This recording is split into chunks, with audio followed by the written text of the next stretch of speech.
அன்பான இனிய உறவுகளே, இங்கே சோழன் பார்த்தீங்கன்னா ரொம்ப சந்தோஷத்தில் துள்ளி குதிக்கிறாரு. ஏன்னா நிலாவோட சேர்ந்து ஃபோட்டோ எடுக்கிறாங்க.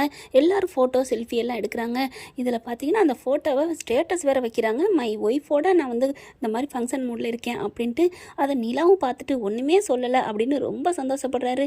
ஏதாவது என் மேலே கோவமாக இருந்தால் திட்டி எனக்கு பதில் பண்ணியிருப்பா, ஆனால் அவள் திட்டலை. அப்பா அவளுக்கு என்ன பிடிச்சிருக்குடா அப்படின்னு சொல்லி கட்டி பிடிச்சி சந்தோஷப்படுறாரு அண்ணன் தம்பிங்கள. ஆனால் பார்த்தீங்கன்னா நிலா வந்து ஒன்றுமே சொல்லலை, போயிட்டு போகுது அப்படின்னு நிறையாவே விட்டு கொடுக்க ஆரம்பிக்கிறாங்க. ஏன்னா நிலா அங்கேருந்து வந்ததுலேருந்து, அதாவது அம்மா வீட்டிலேருந்து வந்ததுலேருந்து ரொம்பவே சந்தோஷமாக இருக்கிறாங்க. அதுக்கு எல்லாமே சோழன் தான் அப்படிங்கிறத உணர ஆரம்பிக்கிறாங்க. அடுத்து பார்த்திங்கன்னா எல்லா ஆஃபீஸில் இருக்க எல்லாருக்குமே கால் பண்ணி வர சொல்கிறாங்க ஆஃபீஸுக்கு. வந்ததும் போகலாம், எல்லோரும் வாங்க அப்படிங்கிறாங்க. என்ன இது திடீர்னு கூப்பிட்ருக்காங்களே அப்படின்னு சொல்லிட்டு எல்லோரும் ஆஃபீஸுக்கு போயிடுறாங்க. மன்னிச்சுக்கோங்க, எல்லோரும் மன்னிச்சுக்கோங்க, இதை நான் நேற்றுக்கே கொடுத்துருக்கணும், என்னால் ஊர்லேருந்து வர முடியாமல் போயிடுச்சு, அதனால தான் இவ்வளோ லேட் ஆயிடுச்சு, நானும் அங்கேருந்து வரையிலே எல்லாமே எடுத்துகிட்டு வந்துட்டேன் அப்படின்னு சொல்லிட்டு பார்த்திங்கன்னா எல்லாருக்குமே சம்பளம் பணம் அக்கௌண்ட்டில் போட்டுறாங்க. அதாவது போனஸ் அப்படிங்கிறத கொடுத்துட்றாங்க. எல்லாருக்கும் ஸ்வீட் வாங்கிட்டு வந்திருக்கேன்னு சொல்லிட்டு பெரிய பெரிய பாக்ஸில் ஸ்வீட் கொடுக்குறாங்க. பட்டாசு எல்லாமே கொடுக்குறாங்க. துணிமணிகளும் எல்லாருக்கும் கொடுத்தோன்னு பார்த்தா சார் சூப்பர் சார் அப்படின்னு சொல்லிட்டு நிலாவோட ஓனரை ரொம்ப சந்தோஷப்படுத்துறாங்க. எல்லாருமே ரொம்ப தேங்க்ஸ் சார், ரொம்ப தேங்க்ஸ் சார் அப்படிங்கிறாங்க. பரவாயில்ல இருக்கட்டும் அப்படின்னு சொல்லி கொடுத்துட்டு இருக்காங்க. எல்லாருக்குமே நிலா வாங்க அப்படின்னு சொல்லி கொடுக்குறாங்க. அவங்களுக்கும் பட்டாசு, இனிப்பு, ஸ்வீட்ஸு எல்லாம் கொடுக்குறாங்க. என்னது உங்களுக்கு ஜவுளி இல்லையா, என்ன சார் ஆச்சு அப்படின்னு கேட்க, எங்கள் நிலா கொடுக்க வேண்டிய பாக்ஸு அப்படிங்கிற பார்த்தா காணும். ஐயோ எல்லாருக்கும் கொடுத்தாச்சே, இப்போ உங்களுக்கு மட்டும் இல்லையா? ஐயோ உங்களுக்கு நான் எடுத்தேனே ஒரு புடவை, எல்லாருக்கும் கரெக்டாக தானே எடுத்தேன், எப்படி புடவை மிஸ் ஆச்சு, யாருக்கும் வழியில் கொடுத்தமா? ஓ ஒரு அம்மா பாவம் இல்லாமல் நின்றுக்கிட்டு இருந்தாங்க, உங்களுக்கு ஒரு புடவை கொடுத்துட்டேன், அதனால ஒரு புடவை மிஸ் ஆயிடுச்சு போல இருக்கே, ஐயோ அப்படின்னு சொல்லிட்டு சாரி நீலா அப்படிங்கிறாங்க. பரவாயில்லைங்க, அதனால் என்ன இருக்குது? அதெல்லாம் இல்லை, என்கிட்ட வந்து வேலை பார்க்குறவங்க என்னோட உறவினருங்க மாதிரி தான், என்னோட உறவினர் தான், அவங்களுக்கு நான் இப்படி இந்த மாதிரி எல்லாம் பண்ணதில்லை. சரி காய்ஸ் எல்லாரும் கிளம்புங்க, எல்லாருக்கும் ஹாப்பி தீபாவளி அப்படிங்கிறாரு. எல்லாருக்கும் சந்தோஷம் தாங்கலை. எப்படியும் பட்டாசே ஒரு 5000 வரும், இனிப்பு ஒரு 1000 ரூபா வரும், அதில் பார்த்தா ட்ரெஸ்ஸு வேறு, ஆக மொத்தம் போனஸும் வாங்கியாச்சு, இதுவும் வாங்கியாச்சுன்னு ரொம்ப சந்தோஷப்பட்டு வாழ்த்துக்கள் சார், தேங்க்யூ சார்னு போகிறாங்க. நிலாவும் கிளம்ப போயில, உங்களுக்கு நான் ஒரு சேலை எடுத்து கொடுத்தா தான் எனக்கு நிம்மதியாக வரும் அப்படின்னு சொல்லி காரில் ஏற சொல்கிறாங்க. வேறு வழி இல்லாமல் என்ன பண்ணுறதுன்னு தெரியாமல் ஏறுறாங்க. பைக்கு அதை வந்து பார்த்துக்கலாம் வாங்க அப்படின்னு சொல்லி கூப்பிட்டு போகிறாங்க. அதை கவனிக்கிறாங்க நல்லா நம்ம நிலாவோட ஃப்ரெண்டு திவ்யா. என்னது ஒரு மாதிரியாக போகிறாரே சாரு, அப்போ நிலாவை பிடிச்சி போச்சா, ஐயோ அப்படின்னு சொல்லிட்டு எப்படியோ நம்ம ஃப்ரெண்டு நல்லா இருந்தால் சரி அப்படிங்கிற மாதிரி நினைக்குது. ஆனால் நிலா வந்து கல்யாணம் ஆகலைன்னு சொல்லி வச்சுருக்கிறதுனால இந்த பிள்ளை எப்படி நினைக்குது, ஆனால் சொல்லிட்டா வேறு கதையே மாறிடும். இங்கே பார்த்தா ஜவுளி கடைக்கு கூட்டி போகிறாரு. போயிட்டு அது பார்த்தா பெரிய கடை. நிலா பார்க்குறாங்க, இது பெரிய கடையாச்சு, இங்கேயே வந்தீங்க, இங்கெல்லாம் விலை கூட இருக்கும், பரவாயில்ல நிலா, அதனால என்ன இருக்குது வாங்க அப்படின்னு சொல்லிட்டு காஸ்ட்லியானதாக பார்க்குறாருங்க. பார்த்தா அது ஒரு 20-30 வரும். இந்த புடவை வேணாம் அப்படிங்கிறாங்க. அதெல்லாம் சும்மா இருங்க அப்படின்னு சொல்லி வாங்கி பேக்கப் பண்ணி என்னோட அன்பளிப்பு தீபாவளி பரிசு ஹாப்பி தீபாவளின்னு கொடுக்குறாங்க. அப்படியே நிலாவால் ஒன்றும் சொல்ல முடியல. அப்புறம் நீங்கள் கட்டியிருக்க புடவை இது உங்களுக்கு எடுப்பாவே இல்லையே, இது உடனே கட்டி காமிக்கிறீங்களா அப்படின்னு கேட்க, நிலா பார்த்தீங்கன்னா நினச்சி பார்க்குறாங்க. நீங்கள் ஆசையாக உங்களுக்கு இல்லாத கலராக பார்த்து நான் வாங்கிட்டு வந்தேங்க உங்களுக்காண்டி அப்படின்னு சோழன் சொன்னதும் வீட்டில் இருக்க எல்லாருமே அண்ணி நீங்கள் கட்டின புடவையிலே ட்ரெஸ்ஸிலே இதுதான் நல்லா இருக்குது அப்படின்னு சொன்னதை நினச்சி பார்க்குறாங்க.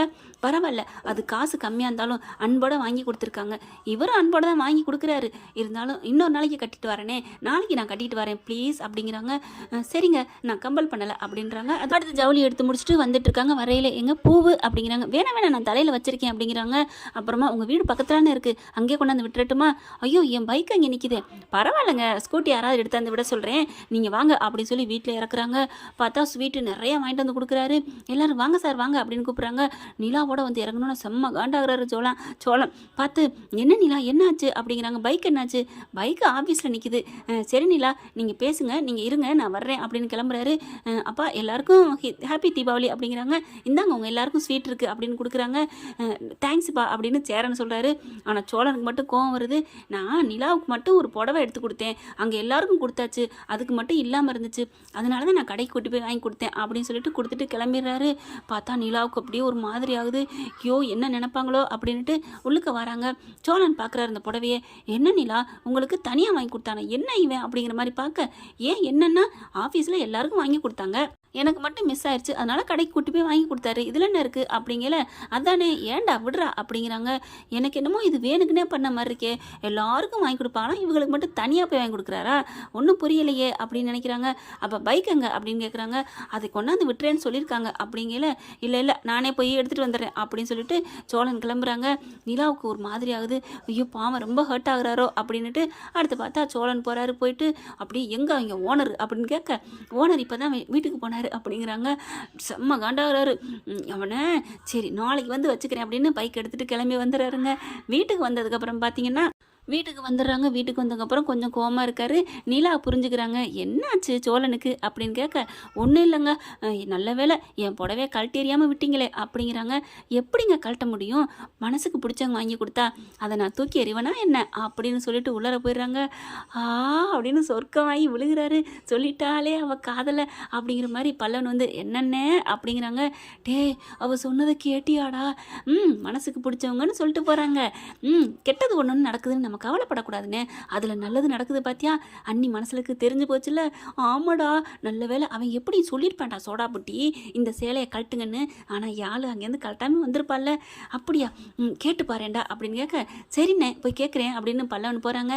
அண்ணி இந்த புடவை நல்லா இருக்கா, இந்த புடவை அண்ணன் எடுத்து கொடுத்த புடவை நல்லா இருக்கா அப்படின்னு கேட்க, காசில் என்ன இருக்குது பல்லவா, எனக்கு உங்கள் அண்ணன் எடுத்து கொடுத்தது நல்லா இருக்குது, நீங்கள் இந்த புடவை அங்கேயே கட்டி பார்த்தீங்களா அப்படின்னு கேட்க, நான் கட்டி பார்க்குறதா, அங்கே சாரு கட்டி பாருங்கன்னு தான் சொன்னார், ஆனாலும் நான் இன்னொரு நாள் கட்டிக்கிறேன், சோழன் ஆசாசியாக வாங்கி கொடுத்ததில்ல, அதனால நான் அவுக்க முடியாதுன்னு சொல்லிட்டேன் பல்லவா. ஐயோ கடவுளே கேட்டுச்சா அப்படிங்கிற மாதிரி பல்லவன் சொல்ல, யாரு கடவுள் கேட்குறாரா அப்படின்னு கேட்க, ஒன்றும் இல்லை அப்படின்னு வெளியில் வேகமாக போகிறாரு. அண்ணே அப்படியே அவர் சொல்லங்காட்டிலேயே சோழன் குசியில் பல்லவனை தூக்கிடுறாரு. அப்போ மனசில் நான் இருக்கேன்டா அப்படின்னு சொல்லி கத்துறாங்க. என்ன ஃப்ரெண்ட், இப்படி போனால் சூப்பராக தானே இருக்கும். பார்க்கலாம் என்ன நடக்க போகுதுன்னு. இந்த பதிவு உங்களுக்கு பிடிச்சிருந்துச்சுன்னா உங்கள் பொண்ணான கையில் ஒரு லைக்கை போட்டு சப்ஸ்கிரைப் பண்ணிடுங்க. Thank you friends.